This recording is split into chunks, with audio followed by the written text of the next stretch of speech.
I'm going to be refuting the claims made by Veronica and also reaffirming the claims made by my partner and adding another claim of my own. So first, refuting the claims made by Veronica. Her claims are that the amount of discharged soldiers from this policy is relatively small compared to the amount of military personnel and the amounts that are discharged for other reasons, such as pregnancy, parenthood, drug use, etc. Two, we're at war, and this isn't the right time to change the policy. Three, the military can discriminate against who they want to because it's not a constitutional right to serve in the military. And four, there's a problem with military cohesiveness if homosexuals were to be allowed to serve openly in the military. Well, her first claim, the amount of being discharged is relatively small compared to the other reasons for discharge. Well, the other reasons for discharge seem pretty necessary and reasonable, such as pregnancy, parenthood, and drug use, etc., things like that. But being discharged for your sexual orientation, that doesn't seem very fair or right to do.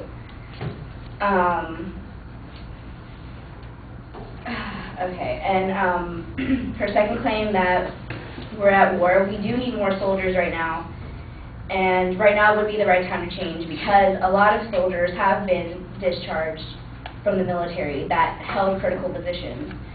To be precise, 800 people have been discharged from the military with skills deemed mission critical, such as pilots, combat engineers, and linguistics.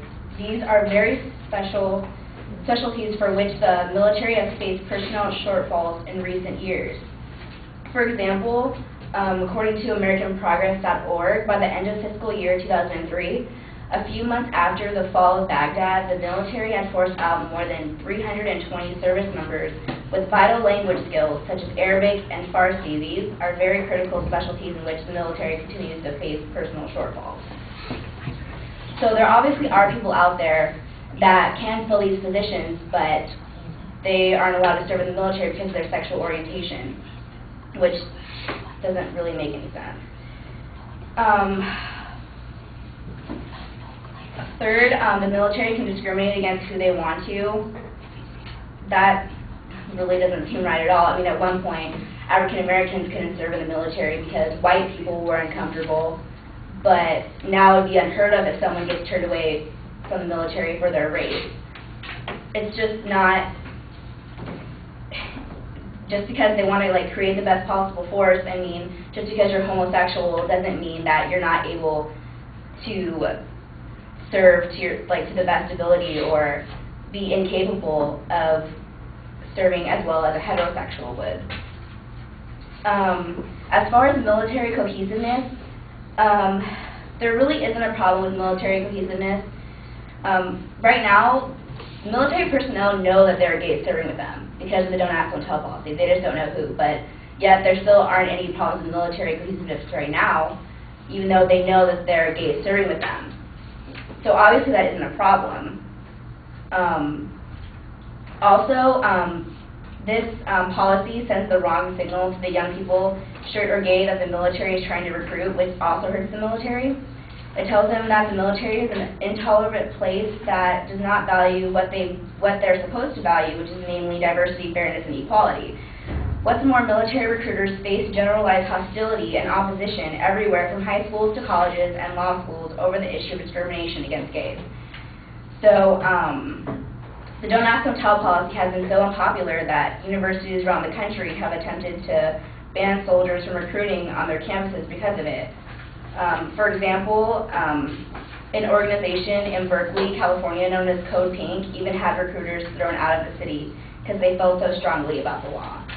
So obviously it's going to be harder for the military to recruit young people if they feel so strongly against this law. About cohesiveness, according to the HuffingtonPost.com, published research by active duty military officers is concluding that there is no scientific evidence to support the claim that unit cohesion will be negatively affected if homosexuals serve openly. And even the current gay ban itself harms cohesion by creating dishonesty and distrust. So people are probably already worried about homosexuals being in the military because they don't know who they are, and it's hard to trust anyone.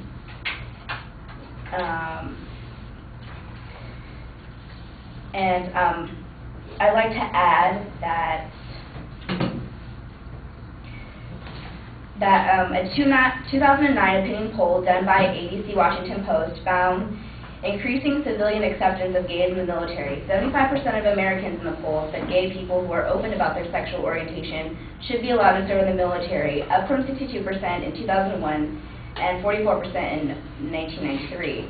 And I know that Veronica stated that military life is different than the life outside the military, but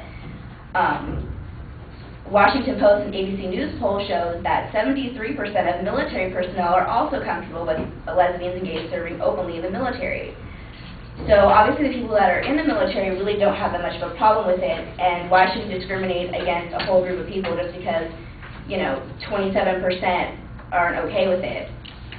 Probably, perhaps the most troubling is the fact that the military has at the same time granted so-called moral waivers to thousands of new recruits, including people with felony convictions. So we're discriminating against people for their sexual orientation, which has not been proven to harm the military cohesiveness or anything about the military whatsoever, but yet we're allowing convicted felons into the military right now. My own claim is that the Don't Ask, Don't Tell policy costs too much money to taxpayers.